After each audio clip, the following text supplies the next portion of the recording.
All right, I've been looking forward to this one for quite a long time. I think it was at the Toronto International Film Festival last year, like in last November, and it just seemed like something that I would be into. The cool thing about The Mind's Eye is that it feels like it's just a day or a series of days in this universe that had a whole lot of shit happen before the movie happens and probably has a whole lot of shit happening after the movie happens, right? We're just sort of along for the ride in this middle section, which that might seem kind of weird, but in a strange way, it almost lets you have these characters with these flush backgrounds without really having to explore any of that shit. It kind of takes place in the 80s where that whole craze of psychokinesis was taking place and like government experiments and stuff, and you're dropped right in. And I will say I was shocked about how quickly action just kicks off and then just doesn't really stop. The opening scene of this movie reminds me so much of Rambo First Blood. That's exactly what I was thinking. I watched. I go, are we ripping off Rambo right now? And you kind of did a little bit. I mean, I don't want to say it was a rip-off. It's more like homage. Right. The basic gist of it is you've got this guy who gets arrested, and instead of going to jail, this medical doctor comes in who has a research facility where he is studying people that have these telekinetic powers. As it turns out, this sort of girl that he knows from his past that he's sort of kind of in love with is also at this research facility. And that's kind of the reason that he went in the first place. And then shit turns out to be not as it seems. That girl is Lauren Ashley Carter, who is from all kinds of really cool shit, and most importantly, just did a kick-ass guest editorial on modernhorrors.com. Wink, wink, nudge, nudge.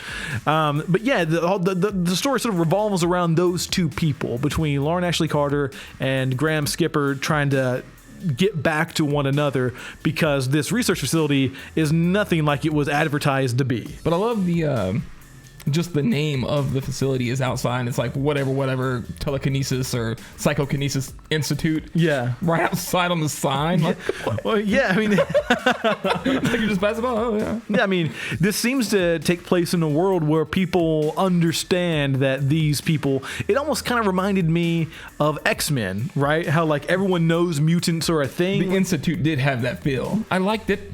I will say though, I felt.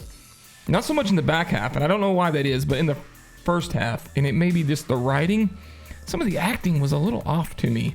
I don't know if it was just the way the dialogue was written and the way it was delivered, or combination of the two. Something just felt a little off, but there's enough action going on that it was easily overlooked.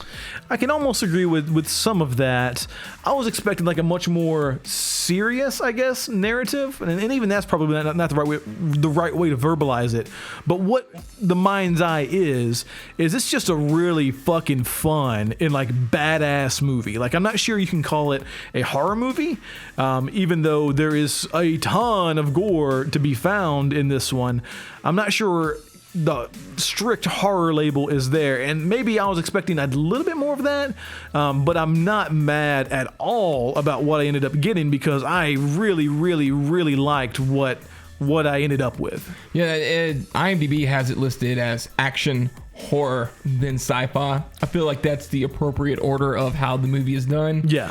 Because it is very much more of an action film. I do say if we were to compare it to a telekinesis Rambo, it fits way better than anything else we could compare it to. But you certainly do have to put it in the horror genre because let's go ahead and talk about some special effects. Holy shit, dude. Like, I thought, we're going to get a lot of this cool flying around stuff, and they do the telekinesis stuff really well. There's some good effects there, but then when we got to the gore, I wasn't ready. I wasn't ready for it. Play this film loud. Yeah, that's the first frame of the movie that you see is a black screen with big ass white letters that says "Play this movie loud" with that loud underline. Right. So I did, and I was glad that I did because the score, the music, is fucking rad. Yeah, and that there's always like a sound that accompanies the psychokinetic thing. and you're like, holy shit. Yep.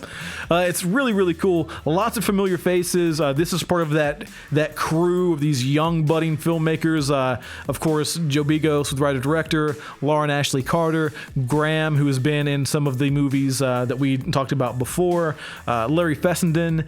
These are all sort of people that travel in that Glass Eye Pix, Mickey Keating, sort of young up-and-coming filmmaker bubble. So August 5th, The Mind's Eye, go check it out. I seriously doubt you'll be disappointed. No, you won't be.